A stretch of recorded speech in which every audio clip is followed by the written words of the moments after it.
A bold special forces operation in Caracas, the capital of Venezuela, an operation that allegedly resulted in the capture, arrest, and transfer of Venezuela's president, Nicolas Maduro, to the United States, where he is now expected to stand trial, has once again sparked public interest in U.S. Special Operations Forces, and in particular in the term Delta, more specifically, Delta Force. It was Delta Force that provided the primary tactical and security support for the operation.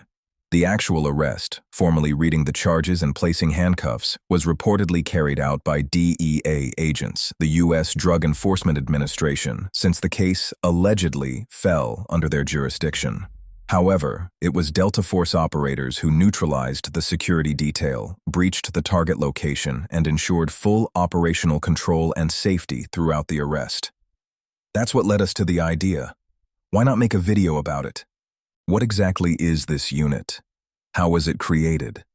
Its origin story is actually quite unusual. How did the unit evolve over time? What combat experience does it have? How does the selection process work? A particularly important and fascinating topic. And how is this Special Operations Force structured overall? That's what we'll be talking about today.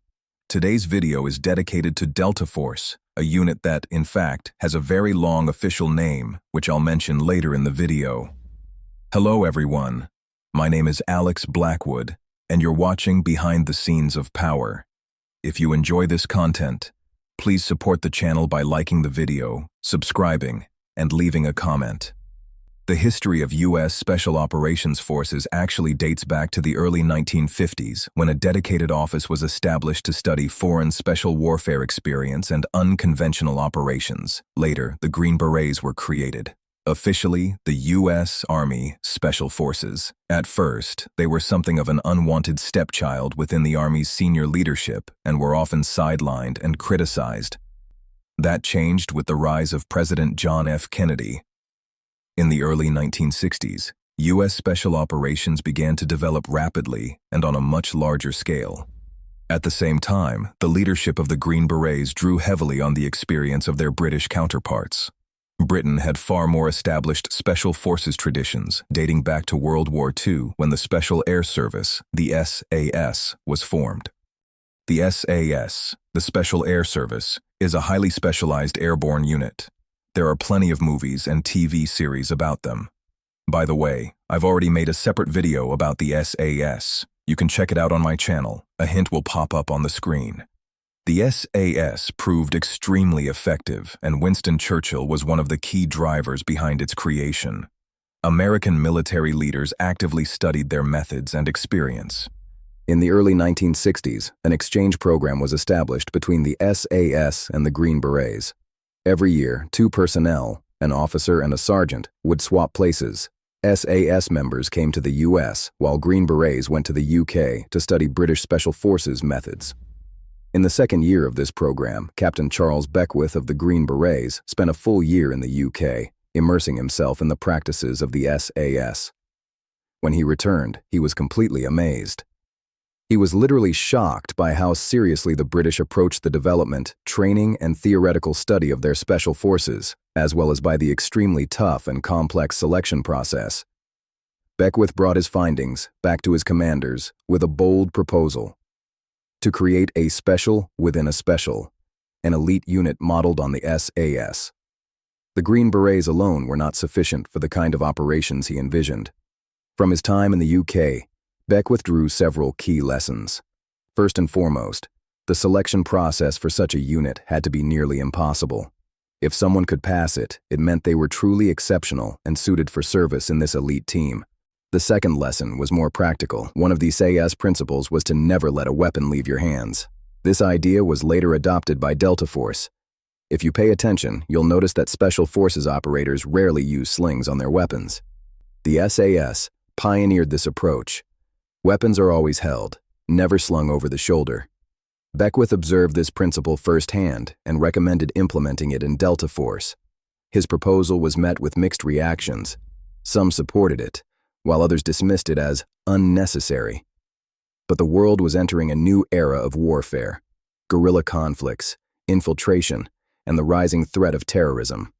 Beckwith believed that regular troops, especially conscripts, were not equipped to handle these irregular or terrorist threats. Instead, these missions required professional, highly trained operators, specialists capable of countering unconventional threats and irregular warfare. Beckwith's proposal evolved along two parallel paths. First, a unit known as Blue Light was created. It was formed from experienced personnel drawn from the Army Rangers and the Green Berets. This unit was intended to handle counterterrorism and similar threats within the United States. At the time, no military unit, aside from civilian law enforcement, was responsible for such missions, and U.S. police forces were not trained for counterterrorism operations at all. Then, in 1965, Beckwith was sent to Vietnam. The message was clear. If he wanted real combat experience and a chance to test his ideas, Vietnam was the place to do it. There, he was authorized to form a special unit within the U.S. military's Special Operations Structure in Vietnam. This unit was tasked with deep reconnaissance and conducting raids in areas fully controlled by enemy forces. The unit's responsibilities included locating downed American pilots and rescuing prisoners of war. This team had a specific code name, Delta, which later became the name of the elite U.S. Special Forces unit we know today. Beckwith set strict requirements for candidates. Of the 30 men who initially applied, only 7 made it through. He then sent a letter to U.S. military units, inviting volunteers to join the Delta team in Vietnam. The letter famously read, "Volunteers wanted for Delta team. Medal or coffin guaranteed, possibly both." Eventually, he managed to recruit 40 men, dividing them into 10 teams of 4. Beckwith was later wounded and transferred to Fort Benning, where he helped train Army Rangers. He returned to Vietnam afterward. During his time there, Beckwith participated in an operation at the Sun Tay camp near Hanoi, which allegedly held around 350 American prisoners. The Green Berets successfully overran the camp's defenses without losing a single man, although no prisoners were found. This operation demonstrated to Beckwith the capabilities of a well-trained special operations unit. The reconnaissance mission had failed. There were no prisoners to rescue, but the Special Forces unit suffered no casualties while inflicting heavy losses on the enemy. Beckwith continued his service, gaining experience in Vietnam, Thailand, and other assignments. In 1974, he was assigned to Fort Bragg, the home of U.S. Army Special Operations. Fort Bragg hosts the Green Berets, Delta Force, and other elite units. There, Beckwith took command of the instructor division and began developing a specialized training program. By 1977, his efforts had convinced military leadership, and the Pentagon approved the creation of Delta Force.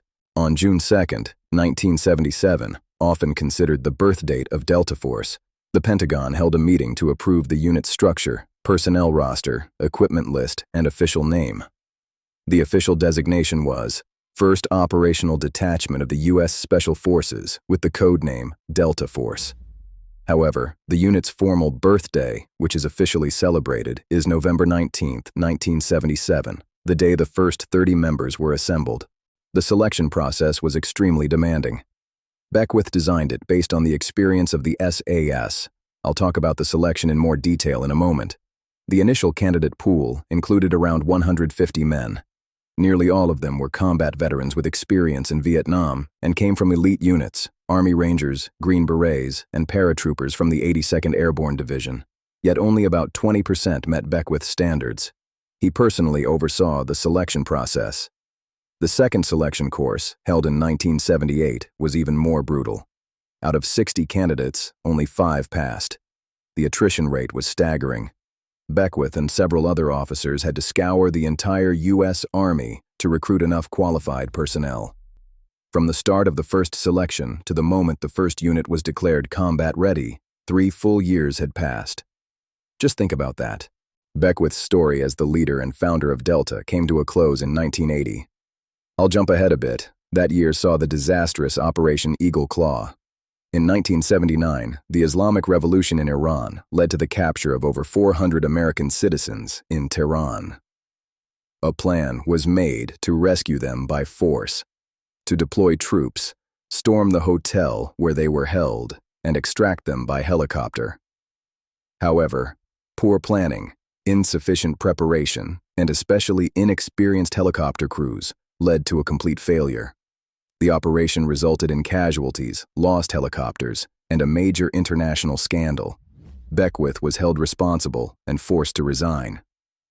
Despite his departure, the U.S. government did not abandon the idea of developing Delta Force. The Iranian hostage crisis only reinforced the need for a highly skilled special operations unit. From that point onward, Delta continued to grow and evolve into the elite force we know today. In fact, very little is publicly known about Delta Force. Most open-source information is full of myths and legends. Popular movies, like the Delta Force films with Chuck Norris, bear almost no resemblance to reality. Slightly more accurate portrayals can be found in Black Hawk Down, which also features Delta operators. But overall, the true capabilities of this elite unit remain largely unknown. In this video, I'll do my best to give you an insight into what Delta Force is really capable of. Delta Force selection is based on the SAS selection process. Initially, Beckwith adopted the same criteria used by the British, but over time, the process has evolved, becoming more complex and refined. Today, it follows 4 key principles. First, candidates must meet formal requirements. For example, U.S. citizenship, age between 22 and 35, at least 4 years of service in the U.S. Army, a rank of sergeant, good health, mental fitness, and a minimum score of 110 on general aptitude tests. Officers have additional criteria. Any criminal record or serious disciplinary issues automatically disqualify a candidate. Second, candidates go through a preliminary selection course. Third, they participate in interviews with psychologists and commanders who evaluate them based on practical interaction. Finally, those who pass these stages enter the main 19-week training course, roughly 5 months of intensive preparation.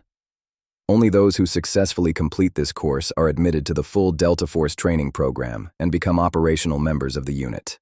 The preliminary course focuses on physical fitness, tests, and a long cross-country march. The fitness test includes 40 push-ups in 1 minute and 40 squats in 1 minute. Candidates must also run 2 miles, 3.2 kilometers over rough terrain in a maximum of 16 minutes. There are additional challenges: crawling on your back, forwards and backwards, through obstacle courses. For example, candidates must crawl 25 meters in 25 seconds and run 14.5 meters over uneven terrain with obstacles in 24 seconds through gates, ditches, and simulated explosions. The march itself can cover up to 40 miles, over 60 kilometers, through rugged terrain, carrying a backpack and 20 to 25 kilograms of equipment and weapons. Candidates navigate only with a map and compass, no GPS, hitting checkpoints within a strict time frame. This requires excellent navigation skills, endurance, and speed. About 50% of candidates fail at this stage. Afterward, candidates undergo psychological testing and other evaluations designed to identify traits that would make them unsuitable for the unit. Candidates are carefully evaluated for specific psychological traits. They may show compassion, yet must be capable of taking lethal action without hesitation. They need iron discipline, courage, and the ability to make bold, aggressive decisions, while still following orders precisely and taking initiative when necessary. Delta Force looks for a very specific personality type. Individuals who are assertive yet controlled, with a strong sense of duty to a higher purpose, such as serving their country or upholding justice. Experienced psychologists and commanders conduct interviews to assess these traits. Successful candidates are offered a 3-year contract. However, even after signing, it's not guaranteed. Personnel can be removed at any point, often during the early stages of training.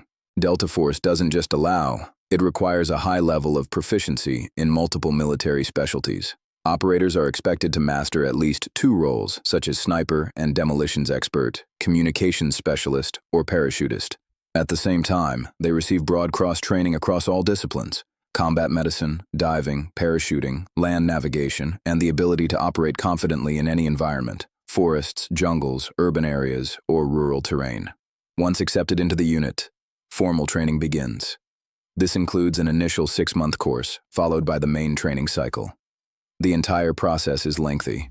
Operators are not cleared for combat missions until at least 1 year after the start of training. During this time, trainees may participate in missions in a support role, operating on a second line to gain real-world experience. Firearms training is especially intense: 5 days a week, 8 hours a day. They shoot constantly until marksmanship becomes instinctive. For example, rifle qualification requires a first-round hit on a target at 100 yards and no more than 3 rounds to hit a target at 600 yards, roughly 550 meters.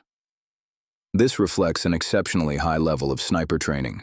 Delta Force is based at Fort Bragg, North Carolina, the home of U.S. Army Special Operations. The base hosts the unit's headquarters, living quarters, supply depots, and a helicopter fleet. Delta has its own dedicated helicopter squadron of 12 aircraft.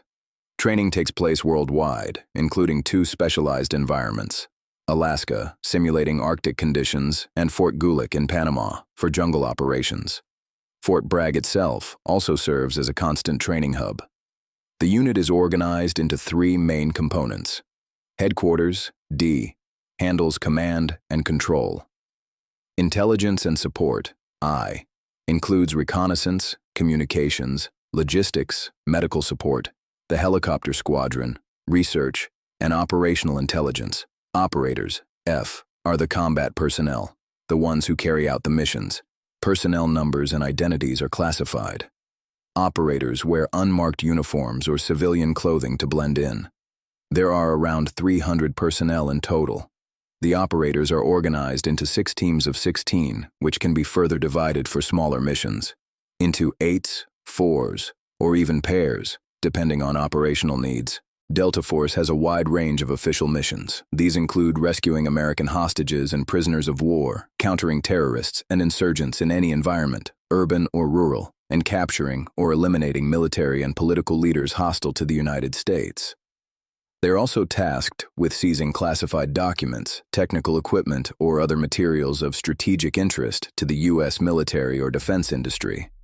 As General Carl Steiner, former commander of U.S. Special Operations Forces, once said, "They operate where it is not yet war, but no longer peace." This perfectly captures the unique and highly sensitive nature of their operations. Ethnic conflicts, Islamic fundamentalism, nuclear proliferation, drug trafficking, coup d'etat, and terrorism. These are the threats Delta Force was designed to confront. Military analyst Nate Livingston once noted that Special Operations Forces have always been one of the most effective tools for preventing large-scale interstate wars. They serve as a precise instrument of foreign policy, allowing governments to act without escalating conflicts into open warfare. Delta Force operators are trained for an exceptionally broad spectrum of missions, from counterterrorism raids, targeted capture or elimination operations, to the rescue of prisoners of war and hostages. Their role is not limited to direct combat. They also conduct counterinsurgency and counter-guerrilla operations, including the training and organization of local forces. In many cases, Delta operators are deployed to unstable regions, for example in parts of Africa, to build and support local units capable of resisting terrorist organizations such as ISIS. In this sense, Delta Force does not merely fight enemies. It helps shape the battlefield long before a conventional war ever begins. This approach, incidentally, was inherited directly from the SAS. The British Special Air Service actively employed it as far back as World War II, organizing and training local resistance movements and irregular forces behind enemy lines. As for weaponry, there's little point in listing specific models. Delta Force has access to the entire U.S. military arsenal, including experimental weapons produced in extremely limited numbers, as well as small arms from virtually every country in the world. It is widely believed that Fort Bragg houses a vast reference arsenal containing almost every small arms system ever produced. For any specific mission, operators can select weapons tailored precisely to the task, environment, and political context. Close quarters combat training exists, but it bears no resemblance to cinematic martial arts. There are no flashy techniques, no elaborate movements. Everything is brutally simple, efficient, and practical, designed to incapacitate, neutralize, or kill as quickly as possible. A former member of an elite Israeli special unit once described it succinctly: "There is no emphasis on style, only results." Instead of hundreds of techniques, operators master a small set, perhaps a dozen, refined to the point of absolute reliability. The goal is immediate domination of the opponent, to disable, eliminate, or neutralize the threat in seconds. Elements of systems such as Krav Maga may be present, but only insofar as they serve this strictly utilitarian purpose. In Delta Force, if a technique is not immediately effective in real combat, it does not survive the training program. As for the combat employment of Delta Force, I have already mentioned Operation Eagle Claw. Yes, it was a failure. But to their credit, the Americans drew the correct conclusions. They did not say, "The operation failed. Shut the project down." On the contrary, they asked a different question. What went wrong, and how do we fix it? Beckwith paid for that failure with his career. Delta Force did not. Its development continued, systematically and deliberately. The overwhelming majority of Delta Force operations remain classified. We will never learn about most of them. At best, fragments may surface decades later, in memoirs written by retired operators and only after passing through the harsh filter of U.S. military censorship. Nevertheless, some examples of combat deployment are publicly known. One of them is the 1983 invasion of Grenada. At the time, the country was led by Prime Minister Maurice Bishop, whose government was openly anti-American. Delta Force units were inserted onto the island 2 days before the main U.S. invasion. Their task was to seize key facilities and prepare the conditions for the airborne and amphibious landings of conventional forces. The mission was largely successful, but not without losses. Due to serious communication failures, Delta operators were mistakenly caught under fire from U.S. naval artillery. As a result, the unit suffered casualties, not from the enemy, but from friendly fire. In 1989, Delta Force was heavily involved in the capture of Panamanian dictator Manuel Noriega, a major drug lord whose network facilitated the flow of narcotics through Panama. U.S. forces seized him from the papal nuncio's residence and brought him to the United States. In El Salvador, Delta operators trained local forces to combat insurgents, who were often a mix of guerrillas and drug traffickers supported by the Soviet Union.